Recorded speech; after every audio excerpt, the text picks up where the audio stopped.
Hello, and welcome to Candidates Upfront, a public interest election program of Berks Community Television and the League of Women Voters of Berks County. Our November 7th general election is coming up. Citizens who are 18 or older will vote for judges, school directors, and township, borough, and city officials. The deadline to register to vote is October 23rd. To check your voting status, go to vote.pa.gov. That's vote.pa.gov. You can register, change your party, locate your polling place, or apply for an absentee or mail-in ballot. And the deadline to apply for those is October 31st. If you are looking for information on statewide, school, or township races or borough officials, please use the League's online voters guide, vote411.org. That's vote411.org. And for information on countywide and Reading candidates, please stay tuned. The League interviewed candidates in contested races, those who wanted to be interviewed, and for each race, the candidates got the same basic questions and had the same amount of time to answer them. For the League, I'm Judith Cranus, and let's begin. Hello, I'm Kay Herring. I'm a member of the League of Women Voters of Berks County. Two candidates are on the ballot to be Berks Treasurer. They are Democrat Winston DeLone and Republican Mitchell R. Darcourt. You may vote for one. The Treasurer is the custodian of all county monies and funds. The Treasurer collects real estate taxes, fees, and receipts, and disperses all funds after authorization by the Controller. The Treasurer issues licenses for hunting, fishing, dogs, motorboats, gun permits, and small games of chance. The Treasurer heads the Tax Claim Office. The term is normally 4 years, but this election is to fill out the last 2 years of a 4-year term. And the salary is $96,043. Each candidate's views are their own and not those of the League or BCTV. This interview is with Mitchell R. Darcourt. Welcome. Thank you for having me. So let's start off, and if you would just please tell the viewers about yourself and why you were running. Sure, my name again is Mitchell R. Darcourt. Grew up in Brecknock Township, went to Governor Mifflin High School. Right out of high school, graduated in June. The day after Thanksgiving that year, I enlisted in the United States Coast Guard. Was a member of the Coast Guard active duty for 4 years. Got out of the Coast Guard, came back to Berks County, where I had various jobs until I started selling real estate and became a real estate broker in 1998. During that time, I also joined the Coast Guard Reserve. Was called up in 9/11 to protect the Port of Philadelphia for 6 months. Came back after that and continued with my real estate endeavors. After that, the Board of County Commissioners appointed me to the Board of Assessment Appeal. That was 16 years ago. I've been doing that ever since, along with selling real estate and running a profitable property management company. Thank you. If you could share, you told us a little bit about your background, but if you could share the particular experience that you feel prepares you for this job. Sure. Being a property manager, you handle a lot of people. Some are good, some are bad, and that's, like with the Treasurer, we're going to have people coming in that don't understand. Part of that issue is helping people understand about the Treasurer's office. So I learned about that. Also, I'm on the board of the Belco Federal Credit Union. The board of director, which we deal with finances, our credit union has $170 million in assets. So I have a lot of financial background. Also working with a Board of Assessment Appeal. I worked with the county treasurer, the last county treasurer, in developing and help buying new computer systems for the county that integrate both together. So I worked with the county treasurer a lot doing that, Mr. Adams.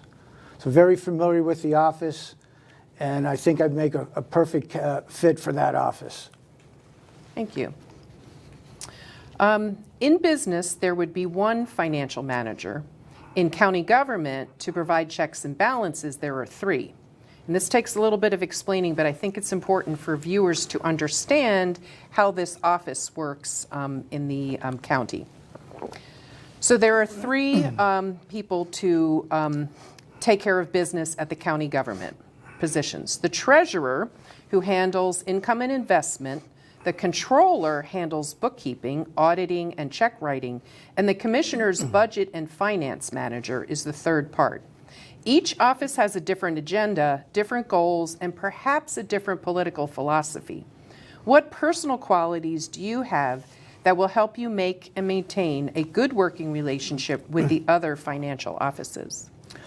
Well, right now, working in the county for 16 years, I'm on a first-name basis with every row officer and every county commissioner. So I know them. A lot of them are friends. I worked with them before, and I can surely work with them when I become the treasurer. Will not be a problem. Everybody has their own goals and everything, but I know how to work being in the Board of Assessment Appeal with other offices and working together. Okay, thank you. Now, government rules for investing funds are different than business rules. Please explain what you see as the differences and how will you stay updated as new rules occur? Good question. I really don't know that much about the government rules. I will learn those, of course. I know right now the county has about $200 million to invest, so we have to put the money in different banks because a lot of the smaller banks in our area do not have the assets to cover that $200 million in case something would happen.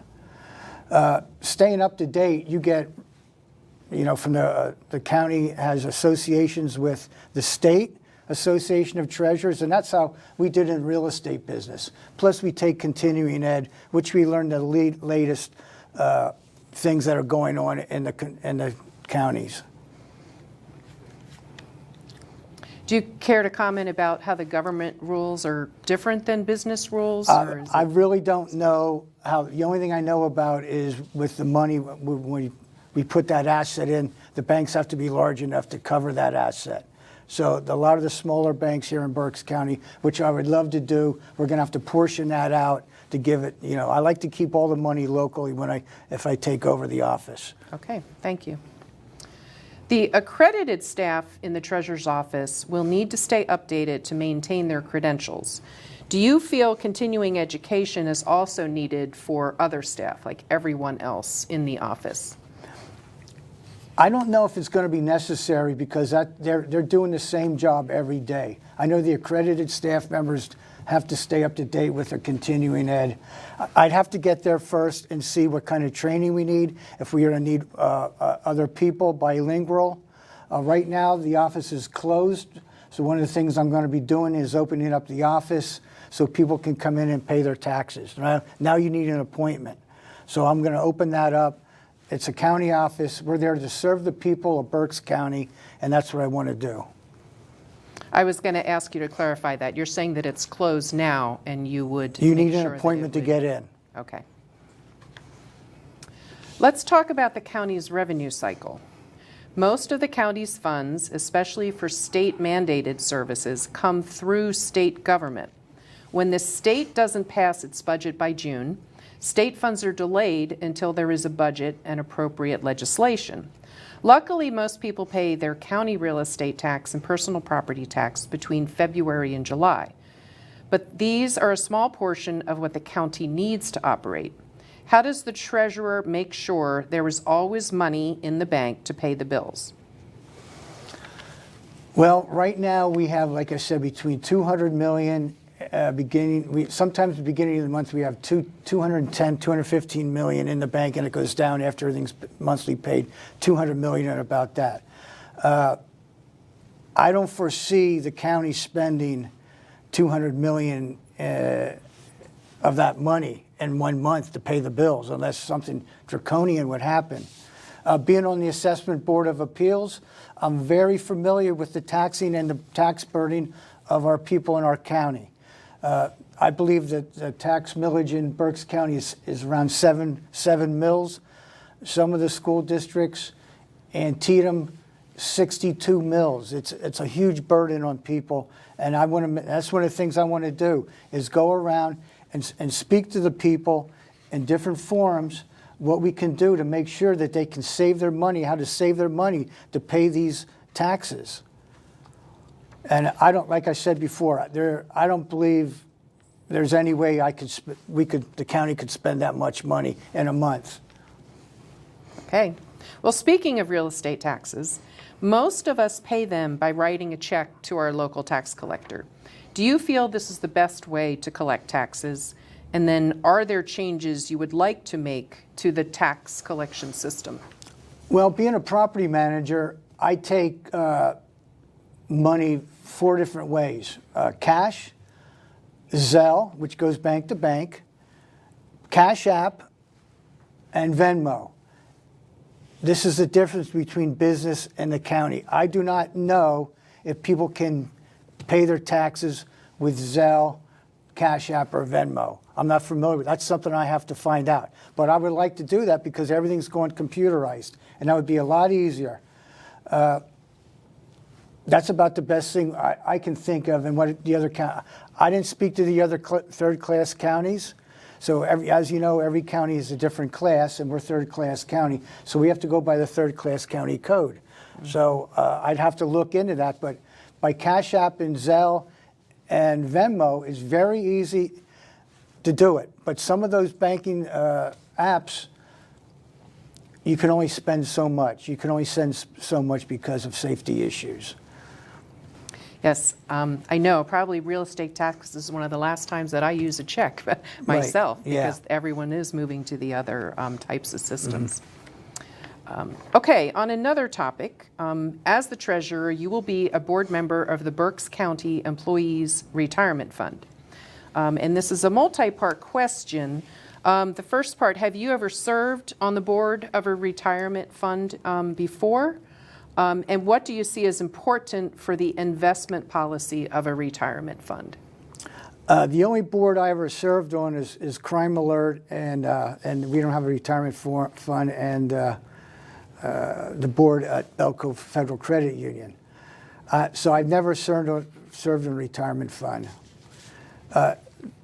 The policy is you must choose the gentlemen or ladies who have the best track records to protect your money, to invest it correctly. As you know, we were supposed to go into recession. We haven't gone into recession. It depends what news you watch. Recession next month, next year. You just have to get somebody that knows the market and knows it well, because that's $200 million. A lot of that money is, they take care of that.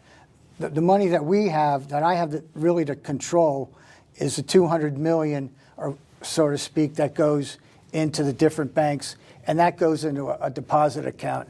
And right now, I think we're going to be able to get 4.5% to 5% on that money, which is very good, and it'll keep going up.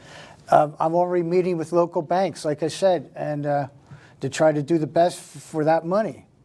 Being involved in finance most of my life, I understand the value of money and try to get the best for our citizens out there. And one last part of that same topic about the retirement fund, maybe you can comment about how do you feel about choosing the advisors who would manage the actual investments? Oh, there again, you want to look at someone that has the best record. You know, Wall Street's full of a lot of people, even local people that do very well investing. So again, I don't know who has it right now. I'm not privy to that information. If I do get elected, I will be privy to that, and we'll go over everything with the other people in my office that are very well versed in finances. Okay, thank you. Now, many taxpayers don't understand financial jargon. How will you keep the taxpayers informed about their money? Well, we have shows like this, correct? And I believe this is one of them. I watch it once in a while. different, when different people are on. We could have Meet the Treasurer show or whatever. I'm going to be going out and speaking to the community, Lions Club or whatever clubs I can get into to tell people what's going on in the county. I also want to meet with all the county tax collectors, and we have a lot of them that probably didn't see the other tax collectors, treasurers for a while. So I have a busy job ahead of me to make sure everything's running smoothly. What is the most important thing that you would like to achieve if you are elected? The most important thing is opening up the office so people do not need an appointment to come there. We have people standing out there. They can't get in. Not all of them can speak English that well. We want to make sure everybody can get in that office, pay cash. We're there to serve the people of Berks County. And whoever has any questions, we want to be there to answer them in whatever way we can. Okay, have time to maybe ask some other questions to find Sure. out more about yourself. Are you active in any volunteer organizations? You referred to some of your activities in our last 20 minutes, but if you could share what you do in your non-working time. Sure. I go to a lot of right now I'm going to a lot of festivals and everything. And I'm on the Crime Alert Board since 2004. I was president of the Association of Realtors in 2004. I was the Crime Alert liaison between the Realtors and Crime Alert, so they just kept me on the board. I'm also appointed the chairman of the Spring Township Zoning Hearing Board. So my nights are pretty busy with Crime Alert and the zoning hearing. Most of that stuff takes precedent at night. During my off hours, I like to shoot trap, clay pigeons, and watch the news. I don't have much of a life. I'm a news junkie, so I pretty much know what's going on in the world. If you have any questions. Okay, great.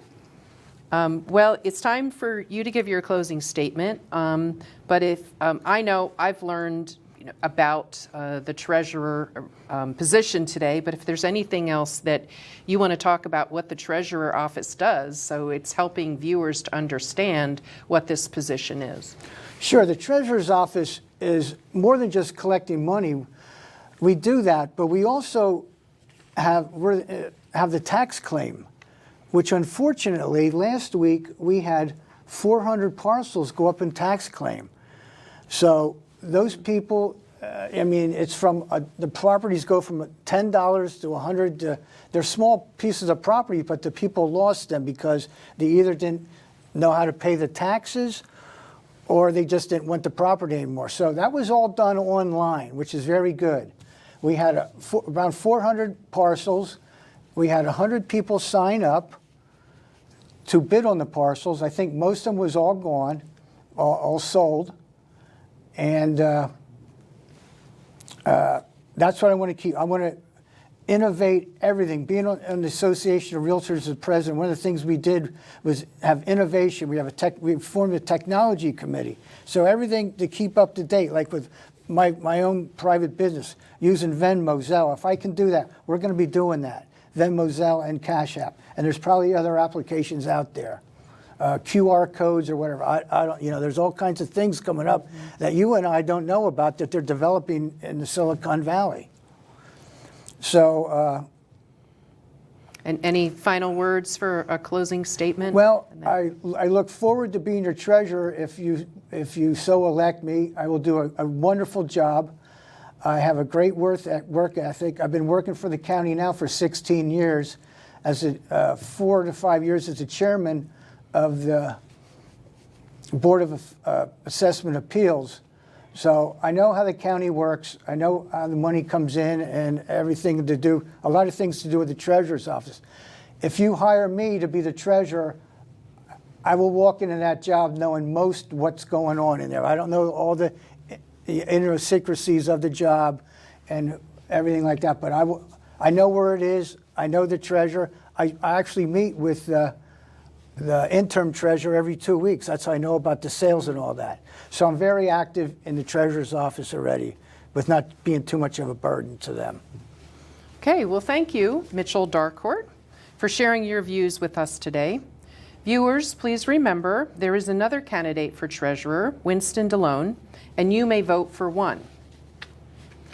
You will find candidates up front interviews on BCTV and its website and YouTube page.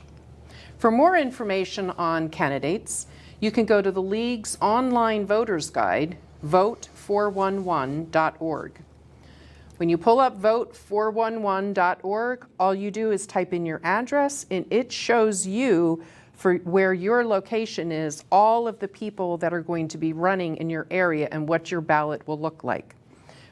Vote 411 is safe, and it does not store your address. You can also contact Berks County Election Services. Call them directly at 610-478-6490. Or again, try vote411.org. Thank you for watching Candidates Up Front. I'm Kay Herring. Have a great day.